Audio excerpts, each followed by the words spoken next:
welcome to the Holyoke High School Herald Knightrider Podcast. We are in the Holyoke Public Schools Media Center, and this is the part I couldn't remember. And it is September 14th, 2021. Welcome back. It's been a long time since we've done one of these podcasts, and it's great to be back here. Things are a little bit different, but we'll get through it, right? Why don't you introduce yourself? Hi, I'm Olivia Mazza. I'm in 12th grade, and I'm a writer for the Herald. Hi everyone, my name is Patrick Sweeney. I'm currently a junior, and I am the co-editor of the Holyoke High School Herald. Hi, I'm Conrad Broderick. I'm a junior here at Holyoke High School, and I'm the head photographer and the podcast editor at Holyoke High School. Hi, I'm Annalise McBride. I'm a senior here at Holyoke High School, and I'm the co-editor along with being the sports editor of the Herald. So, as you can tell, I'm pretty blessed to be amongst so many active students. We've had an amazing year last year, and we have a lot of returning students this year to the Herald. So, thank you all. Thank you all for doing such a great job this past year, and also this year as well. It's been a good start. So, let's get right back to it, guys. It's been a while since we had one of these podcasts, and none of you were actually on the podcast at the time, because the last podcast was literally, I think, the week or two before COVID started, the pandemic started, with the lockdown in March 2020. So what did you want to talk about? What's on your mind? Well, it's good to be back, I gotta say. It's good to be back in person, right? Yeah. I mean, definitely things are very different, you know, the masks and everything like that, but it's on a positive note, it is good to be back, you know, in front of teachers, actually learning instead of, you know, just sitting in front of a screen. What was that like all day, sitting in front of a screen? It was, you know, it kind of took it for granted because I did complain about it a lot, and part of me kind of misses it. But yeah, you know, there's nothing like actually learning in front of a person, you know, in a classroom. Sure. So it is good to be back. Yeah, it's definitely a much better learning environment because being like online and Zoom, it was really hard to learn things. But it was like an easy out, so I mean, I do kind of miss being able to be at home, but I'm learning a lot more in these 3 weeks than I did last year. Yeah, I agree as well. I do miss being at home and being with my family and everything. That was really good. I enjoyed being independent and being able to do tasks myself at home. But at the same time, it is nice to see all of the teachers and fellow classmates in the halls and wave to people and communicate in that manner. So that's been nice. I think one of the complaints I've been hearing most, which I thought was kind of funny, and I saw a lot of memes about it online, was the whole entire now we can't go to the bathroom whenever we want, as well as teachers. You can't just get up and get whatever you want. You can't get a snack, but you know, it's nice to be back here. Yeah, it gives you a sense of freedom, you know, being able to just get up and, you know, learn at your own free will. But, you know, sometimes that's not necessarily the best way to learn. Yeah, I mean, it's like when I was growing up, we would always wonder, like, what would it be like to just do this at home every day and not have to actually go into school? And then we found out what it was really like, and you know what? It wasn't so great, was it? No. It wasn't so fun. Isolation. Yeah, snow days didn't feel the same. There was no such thing as Right. We just had Until one. the internet went down or something, but other than that, no, it just wasn't fun anymore. And the school year just was like really, really long too. I don't think it was like. Oh, I know. It just. It wouldn't end. No, it wouldn't. You know, we got out. You know, for the last 2 months, we were able to come back to the building, and some of us did. I was one of those students. Yeah. And we got out late June, and Yes. I don't know. That's kind of not. It was no fun. You know, only 2 months of summer. It was short. It was very My short. goal every year, my birthday is June 24th. My goal every So year is is to mine. get out before. Oh, that's right. Get out before my birthday. Yeah, exactly. We just made it, I think. Yeah, by 3 days. Was it 3 Yeah, days? it was the Wow. 21st.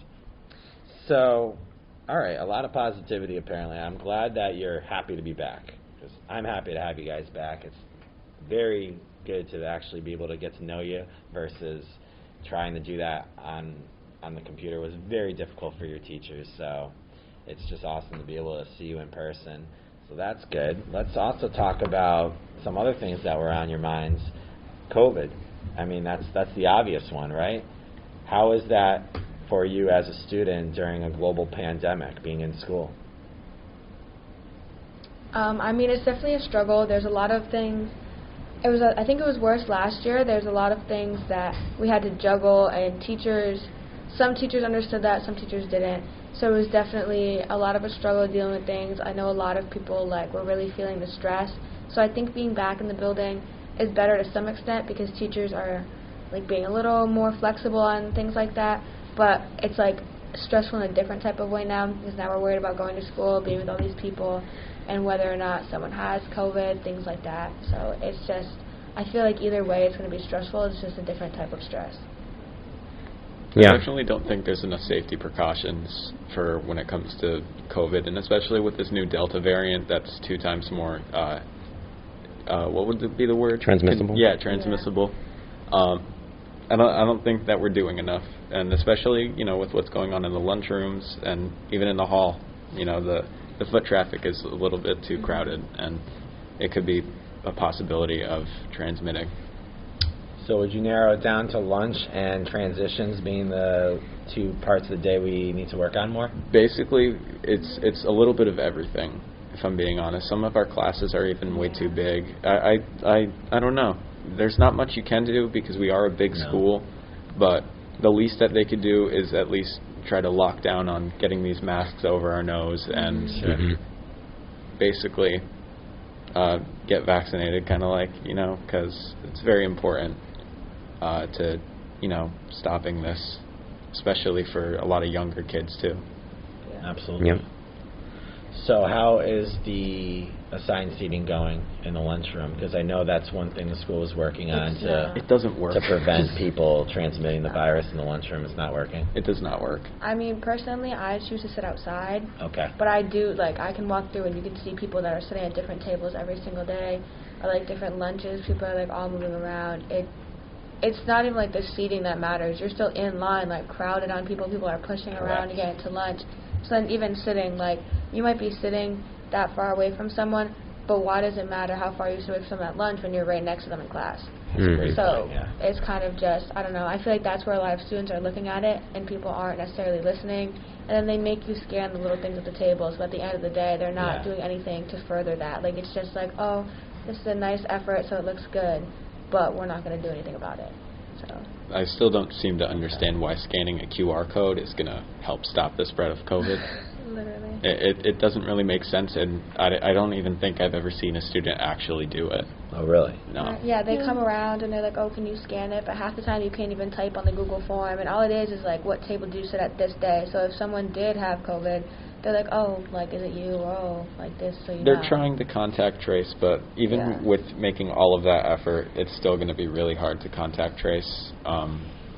So I don't know, if things keep going the way they're going and COVID doesn't start to calm down in the state or in the area, we might see ourselves online again. Yeah. And that wouldn't be really cool. I've heard people talk about that. Is that something you really think could happen? I definitely think it's a possibility. I think with flu season coming too, people are going to the minute they're sick at all, they're going to assume it's COVID or things like that, and then just not get tested or quarantine themselves, things like that. I feel like we're going to end up online in the winter. The cold weather is coming. It's going to be pretty tough, I suppose. Yeah, I don't think we're going to make it through 180 days, really. Absolutely not. I've talked to a lot of people, scary. and they said that's not going to happen. It's going to be very scary. It's sad. It is sad. I don't even think it's really scary at this point because a lot of people are just not taking the initiative. And, that's their problem. They're the problem, the people that are actually doing what they're supposed to do, in school and outside of school to prevent the spreading. They're the solution. And the more people that are, being the solution to the problem are going to help solve the problem and get rid of this virus. Sure. Any thoughts to the rest of the class? We have quite an audience today. Other thoughts about COVID and how it's going for you being back in person? And so I was actually here in the intercom. Alicia. So McKenna was talking about the regulations for how she wanted classrooms to be set up. And one of the things she specifically said was that she doesn't want any students sitting across from each other, especially when they're at round tables. But I find it to be dumb because during lunches, every single student, no matter how far apart they are, they're still sitting across from someone. So there's no difference whether it's in a classroom or during lunch, because you're still reading the same air as everyone else, and you're still you're still in a classroom. Yeah. And then I've also heard that there's some teachers that have been taking their mask off more regularly than others, and they don't follow the protocols themselves. So how are they going to enforce it on students when their teachers aren't even checked? that's really concerning. It is very concerning. So one good thing about the masks is maybe, I don't know how you guys feel, but I would say 99% of students and staff are following this, right? Yeah. But Yeah. you said there's at least one person not. There's been a few. There's been a few students that have like came up to me and told me that there's been some teachers that haven't been following it. So on one hand, it's good that almost everybody's following the safety protocols, but it's really concerning that there's one or more people that it isn't. That's a problem. Yeah, me and a couple of That's a other problem. students have been, parts of classes where teachers are just putting down their masks and they're talking and talking and talking, and you ask for help, they come over and they put their mask down, and it's very uncomfortable. Sure. And they're not following protocol. It just takes a few people to ruin the progress, It right? really that's, does. That's like a microcosm of our whole country right now, Yeah. right? I mean, we have a lot of people vaccinated, but at the same time, there's people that just won't do it. And Exactly. it's really holding us back. Yeah, it's extremely disappointing. The thing is that we probably have to work around those people, and the more in numbers that the problem solvers grow, the easier it will be for this virus to pass. Yeah. And I think it'll just take a little bit more time, and patience is really important in this whole thing, because as of right now, the effort that we're putting into for the vaccinations and keeping the masks on and the social distancing, it's really important and it helps, and people are doing a good job. There's just a lot of people that refuse to, based on their religious reasons or based on just their... I understand that part. I actually am pretty understanding and empathetic to people like that. Yeah, but with religious reasons. At the same time, it they're not thinking about it in a more realistic way, and it's kind of putting people in harm. It does put the rest of the country at risk, yeah. Yeah. So, any other thoughts on this before we move on? Because there's some other school things we want to talk about. I know that, so I go to school early in the morning, between 7:25, 7:30 when they let everyone in. And I noticed that there's also no spacing. That's when people are coming off the buses, people are getting out of their cars, and now you have this huge group of people waiting at the front of the school. There's no separation. Everyone's huddled into this one small area and just talking and going around. And there's just no distancing at all there. And I feel like the school could be doing more, like they promised, to help keep everyone spaced out and sanitize. I haven't seen anyone sanitizing tables. I haven't seen teachers taking this seriously when it comes to spacing or to keeping your masks on, as Alicia stated. It's just I don't think the teachers are taking it as seriously as they could. Or at least most of them.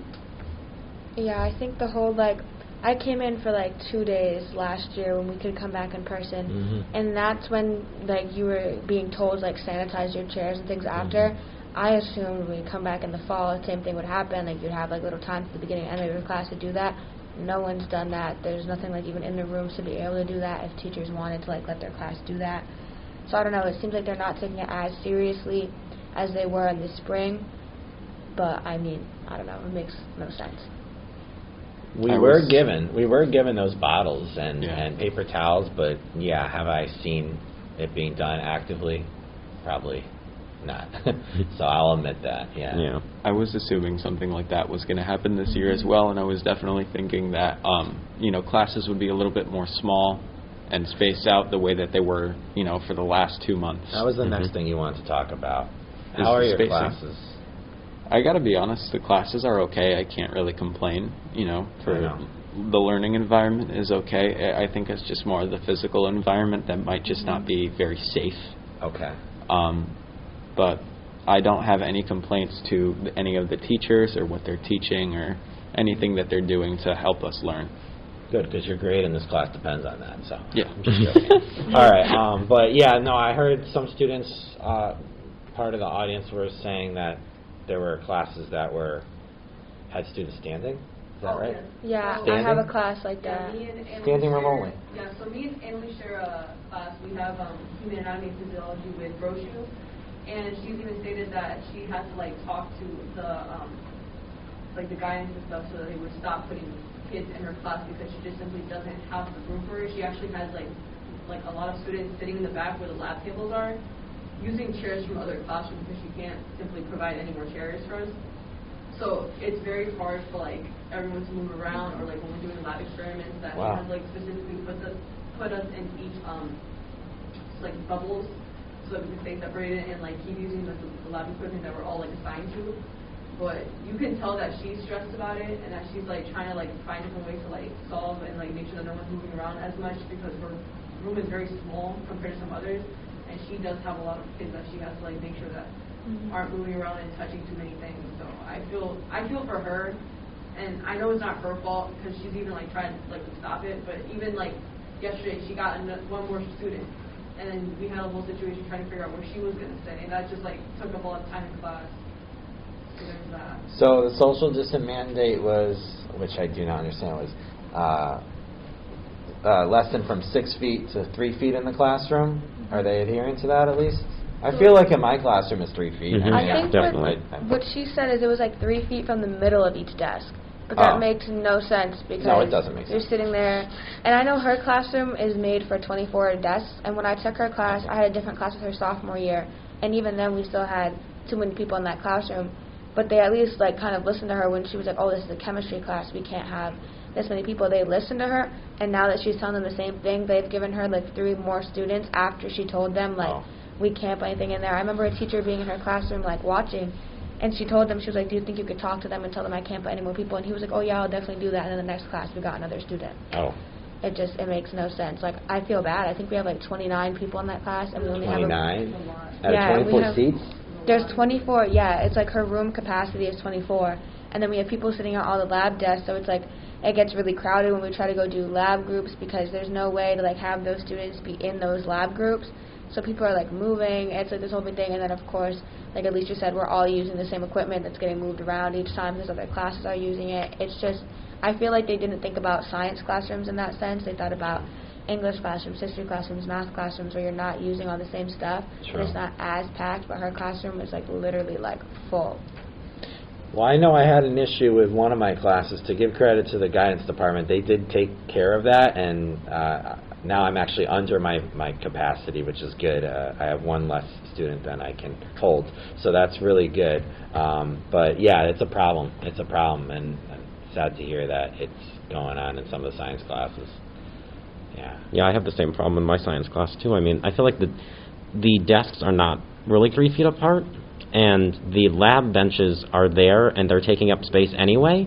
So I feel like, and our class is pretty much full, so I feel like that's kind of a problem like with Annalise's class. And I mean, it's through no fault of the teachers, it's just a lot of people signed up for the class, and it's very hard to keep everybody at the distance when you have these huge tables and everything and a lot of equipment in the room. So I think that's a big challenge. It's definitely hard to navigate those classes because, like, even if they're making the desk like 3 feet from the middle of each desk, but then you go into your lab group and it's like 4 or 5 people to a lab group and you're all pushed together, you're all leaning over the table as you're doing your work. So at the end of the day, like, you might be sitting in your desk 3 feet apart, but that's for like 2 seconds when you like do your lesson opener and then you're like, okay, go to your lab. And that's not her fault. Like, she has to teach. No. They didn't give her like the right resources to be able to separate us enough that it's safe. And also, you want to talk about, you said lack of teachers. Are you just referring to the issue with the finding substitutes? Is that what you're talking about? Yeah. Yeah, many of my substitute teachers have been teachers that, are in my other classes. They're working during their duty period. Yeah, and that's definitely concerning because there should be, a little bit more of, a few more teachers, just so that they could be. It's consistent with the problem going on around the country, though, right? We go into Dunkin' Donuts and you see 1 or 2 people working. Go to McDonald's, you see 1 or 2 people working sometimes. Shortage of workers. There's a huge shortage of workers right now. It's crazy. I heard from like a lot of teachers and admin that like a lot of teachers were just quitting because like the school department and not necessarily admin, I'm sure it was people more above them, were not like giving the teachers the resources or like the ability to do what they needed to do to keep themselves safe and their students safe. So a lot of teachers are just quitting. Like, I've heard from a lot of people, like, there was teachers on their schedule and they went to class the first day and they find out that teacher quit and like didn't tell anybody. They just decided they weren't coming into work. And that's what's happening with a lot of people.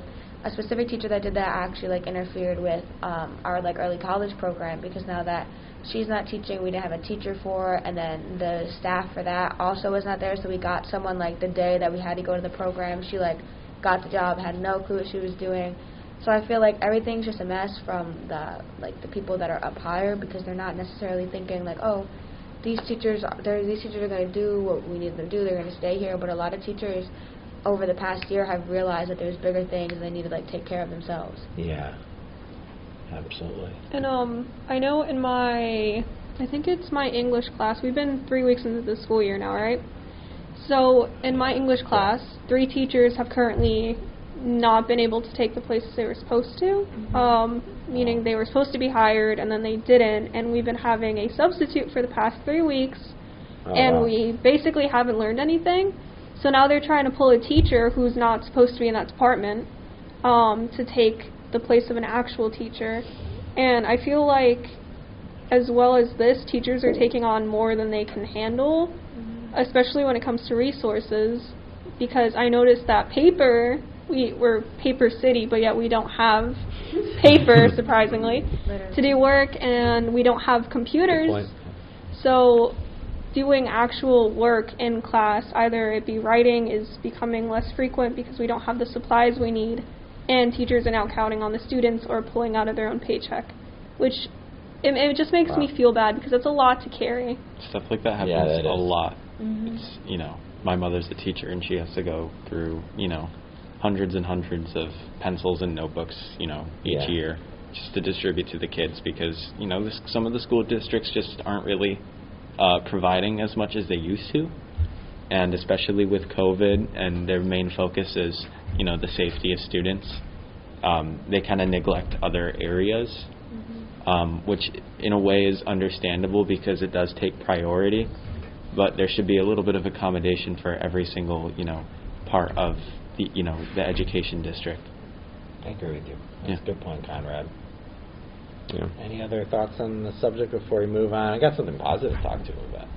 Oh. Okay. Sure. Any other thoughts before we move on? I just want to mention something real quick about the Chromebooks. You had that look in your face. Yes. Chromebooks. Yeah, that's just. I feel like that's a problem that really needs to be discussed, because at the end of last year, we all got the feeling that we were going to do it all digital this year. Everybody was going to have a Chromebook because we were doing it all last year, so they figured, everybody has the skills, so we can come in, be there with the teacher, but do things through Google Classroom. But when we got in this year, I think I heard that like a third of people didn't return the Chromebooks of the students I heard that too. at Holyoke High School. That's concerning. So they only have like 67% of the Chromebooks they need. And I mean, they're hanging out around the school, which is kind of odd because, I mean, they're all in like one area by the band room, and that's my home room, so I just kind of see them sitting there, and I'm like, what are they doing there? Because they kind of should be in use, but then at the same time I figured out that everybody should be using one. But some of my teachers have been saying it's been difficult to navigate through both Google Classroom and on paper. Like in my history class, we do things online, sometimes for homework, and then we submit things by paper.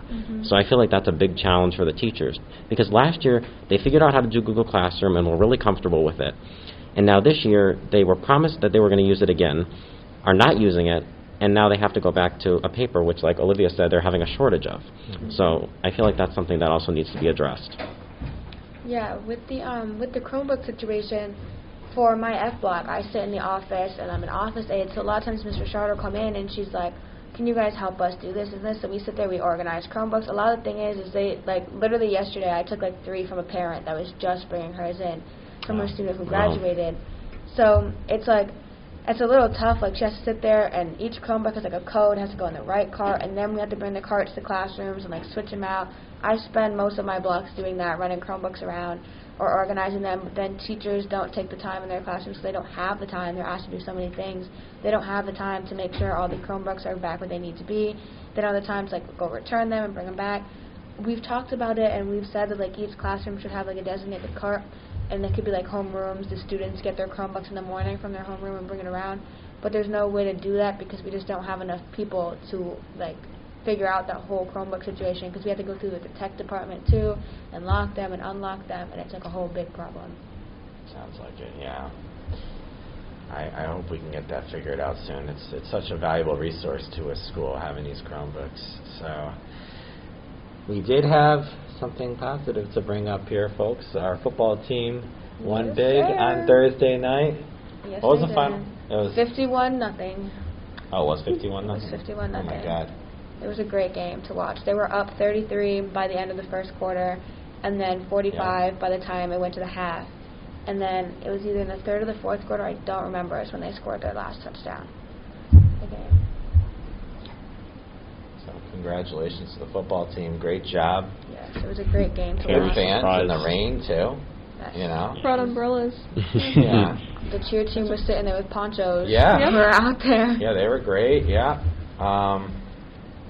It was just a good crowd. I wasn't really expecting that large of a crowd for a game in the middle of a pandemic with the weather the way it was. So Yeah, I thank you wasn't. to the community for supporting Yeah. us. I wasn't expecting such a total beatdown though from Springfield. You know, Springfield I is wasn't known either. for their I wasn't football. either. Central is known for their football, not And Putnam. Yeah, yeah, but that's going to be a there's test. there's some pretty good kids on in Yeah. the Putnam school as well. But if you want to go play football and you want to do good at it, you go to Central for that. Yeah. But Have you been to Putnam? It's literally, it might actually be the nicest school I've ever seen in my Yeah, life. it's a really nice No, I'm not school. kidding. It's beautiful. Yeah, they're very fortunate there. It's like a mall. They have like their own cafe for the business department. They run a cafe. Yeah. They have a bank. The business department has like a little bank there. It's like with an ATM in it. It's really interesting all the programs they have going on. All right, I want to sneak this in, guys. You know my one big problem with this year. It's not COVID. It's the start time. Yes. But Annalise likes the start time. I love right? the start So time. we're gonna. I Yeah. was excited for this debate. We're gonna have a little Yep. debate. You like it too? I love it. I don't mind it. We get out Why? pretty early. Exactly. Yeah, I have stuff to do after school. Yeah, exactly. A Yeah, lot I of know our, you really s- do. a lot of students work too, so you know Okay. it's very convenient. Wasn't the years before we got out at 3 Yep. in the Yeah. afternoon? It was so like it's much more 3 to earlier. 5, and now it's 2 And Especially Wednesdays. It's much more nicer to get out at Mhm. 1:25. Yes, I love Exactly. Wednesdays. Yeah. That part's nice. Yes. You don't mind waking up so early? no, No. not at all. Not I'm at all. used to it by this point. Put on a because- timer. Yeah. Wake up. All right. Hey, it's not about me. It's about the students. So as long as you're happy. So is it really 4-1 on this subject? It might Yep. be. Yeah. It is. No one That's on my okay. side? You know, on your side. You are? Good. Thanks, Wow, wow, I have to say Nevaeh. something. Thanks, that's Nevaeh. crazy. I personally like how early we get out of school. I do like that. It's just the early mornings. It's not really my thing. And I feel like, especially because the class lane, they're just mixed up, especially on Wednesdays. So I do like that we get out early because, like they said, we have jobs, and we have after-school activities, and we have sports. But then we go in so early, and the day still feels so long because we're there so early. So I feel like overall, it's okay. It's better than the years that we've had. I just don't really like how early we have to go in. Like, some of us are here by 7:30 in the morning. You can't even imagine how early that means you have to wake up, especially if you have other responsibilities in the morning. Or if you live in Springfield or Chicopee, like a lot of our students do. And if you don't live in Holyoke, it's a lot to get over here, especially with the traffic. Like, it's taking me like a half hour to get from my house, which is only down the street, to school because of all the traffic and all the other schools that start at the same time. Like, originally, start times were supposed to be staggered, so that traffic wouldn't happen, but back to this year, I think there's only 2 or 3 other schools in the system that don't start at the same time as us. I didn't know So that. it's, yeah, it's a lot of traffic. Any other thoughts? Thanks, Nevaeh. On either side of that issue. I feel like Wednesday health, like the traffic gets a little bit too crazy because there's a lot of people like one place and it comes in and out of school at all times. I feel like it's everyone like towards the end of the day comes out through one way of school and then comes out through the Yeah. They're kind of like separated out. Some people coming out through the back, out through the side doors. So everyone's kind of like rushed into the front. There's no type of social distancing when it's time to go home.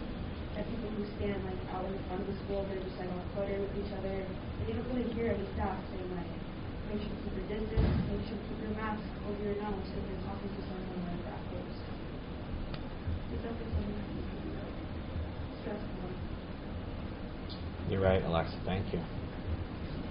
I just bring it up because we went from 9 a.m. last year to 7:30. That's an hour and a half. It's a big difference. I mean, I can definitely agree with Nevaeh on the waking up early, but like, honestly, I'm tired whenever I wake up. So the time, I'm not a morning person either way. Right. So 7:30 or 8:30, like it's either I'm waking up at 6:30 or I'm waking up at 7:30. It doesn't really change anything for me. At the end of the day, like I've just changed my sleep schedule so I can go to bed a little bit earlier. I mean, like it definitely means less free time, but at the end of the day, you know, you gotta do what you gotta do. I mean, I can definitely, like, I can see where people are coming from where they don't like the start time, but I feel like it lets me get more stuff done during my day, and then I have a little bit of time before I go to practice. I can do things, and then practice, and I have things after practice, and I can go home, and I'm home at a reasonable time to be with my family, because I used to get home like an hour after my family was already eating, and then I would just eat and I'd go upstairs, and I wouldn't have any time to, like, be with my family or things like that. So, like, now at least I go to school a little bit earlier than my parents. I go to work, so I can see them a little bit before they got to go to school, things like that, or before we're all kind of rushing out the door at the same time. So, I don't know. For me personally, it works, but I can definitely see the faults for other people. I feel That's a like great point. another concern I'm worried about, although I like waking up early, I'm worried about the winter months when everyone's cold and no one wants to get out of bed, and also it's starting to get darker out, so it feels like time is more limited, especially when we get out of school. Though it's early, it's going to feel like it's going to be later because it starts getting dark, it's too cold to go out, it's not going to be bright and sunny out where you can just walk out of the school and hang out with your friends if you want to. It's going to be you go home and wrap yourself up in a blanket. It's going to suck in a way. You know, there's a slight bit of comfort to that in a way, just me personally, but for the most part, it's just like, I'd prefer to see the sun for at least 8 hours a day. Yeah. It's nice. Well, one of the main reasons I bring it up is because I thought the original reason we changed the start time to make it later, it was because studies show that teenagers do better when they start later in the day. So I just don't understand why such a reversal, they're strategically making us do on the worse. science there. What's that? They're strategically making us do worse. Yeah, we're like zombies in the morning. We're not really fully awake. We're trying to wake up, but... I can say this for a lot of other students as well. Last year, when we were doing online school, this first schedule that we had, where it was like 9:30 to like 1 o'clock or something like that. No, it was like it was like awesome. 9 to 12:50. Yeah, it was great. awesome.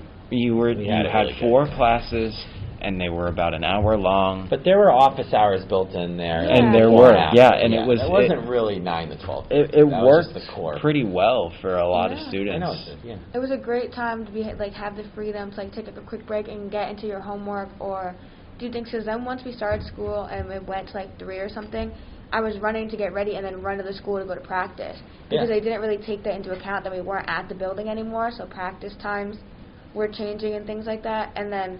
Of course, we had to go through all the COVID precautions. We had to sign in at every practice, things like that, get our temperatures checked. So it was just like a lot of hassle when they kept changing the schedules in the middle of the year. And then they tell us, oh, by the way, like in the fall you're changing again. So I'm waiting for like December to come around. And then we're like, just kidding, we're changing it again. Because that's what they did last year. Yeah, it's very complicated and it's kind of annoying. Literally. You're doing a great job handling it all. I don't know what it would be like to be a student during a global pandemic. I can't. What else can we express do, my you know? gratitude and just appreciation enough. Like, you've just been amazing. All of you guys have just been phenomenal. So we've touched on it. We'll end with what it's like to be back. So we're generally happy to be back in person, I assume. Yeah, I mean, there's a sense of normality, but then it's also kind of scary that it feels a little bit too normal. Like, I'm walking in the hallways, I can say hi to people, like, people, like, come up and they give me hugs in the hallway, like, oh, I haven't seen you, you can talk to teachers in the hallway. Yeah, like, I can be walking around the classroom and go into a different teacher's classroom and be like, hey, what's up, or things like that. And it's just a little weird. I feel like it shouldn't feel how I was in school pre-COVID. Like, even, like, sports, like, I go into the locker room, everyone's all up on each other in the locker room, we're having normal sports and things like that, like, yeah, we have a mask on, but at the end of the day, everything feels like a little too normal. Like, don't get me wrong, like, I miss it, but I feel like it's a little dangerous in a way. But that's why we're talking about it here. It's one of the few places we can actually get together and talk. Anything else before I throw it out to the audience? If we keep doing what we're doing, and like I said before, we are the solution, and if we continue to be the solution, I'd say in a year from now, we wouldn't have to be wearing these, and we wouldn't have to worry about any type of social distancing or any type of worry about transmitting some type of a contagious sickness like that, Yeah. If we Sure. keep doing what we're doing and we get more people to do it and they educate themselves and they, take action on what they're supposed to do, then there should really be no issue in getting rid of this. I agree with you.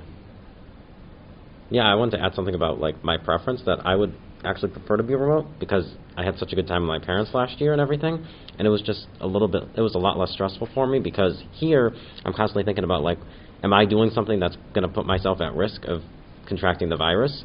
I mean, I know the mask helps and everything, but the hallways and everything, and like I'm constantly thinking, oh, if somebody's going to come shake my hand, I got to do an elbow bump with them. I'm not going to shake their hand because, I'm worried about that. So it's a lot more stressful for me, and like I said, I would rather be remote, but right now I'm just at the point where I'm making the most of the situation and having a good time despite the obstacles. Yeah, I can agree with Patrick on that. It's been really hard because I'm pretty conflicted. It's like, would it be safer to be remote? Probably, but then it's my senior year. I'm trying to get the most out of like the events I can have. Like, I know there's been a lot of talk about whether we're having pep rally or not, and I feel like the school is going to let that happen because of other things that they've let happen. But then, knowing the way that our school runs, we're going to hear about it until like the week before, and then things are going to get canceled.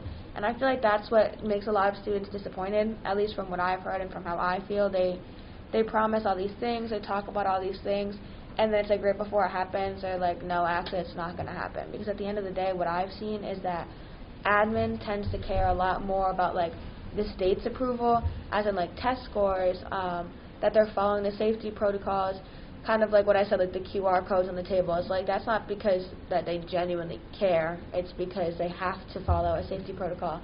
So I don't know, I feel like it gets really frustrating because they expect us to do so much and just come back and roll with whatever they're throwing at us, but they have no way to support that or show that they genuinely care about that other than like caring about like their jobs and worrying about what's going to go on, which like, I mean, obviously you have to do that too, but you put yourself in a job where like you're more responsible for other people as well. Yeah. And then at a time like this, it's just you can really see who cares and who doesn't.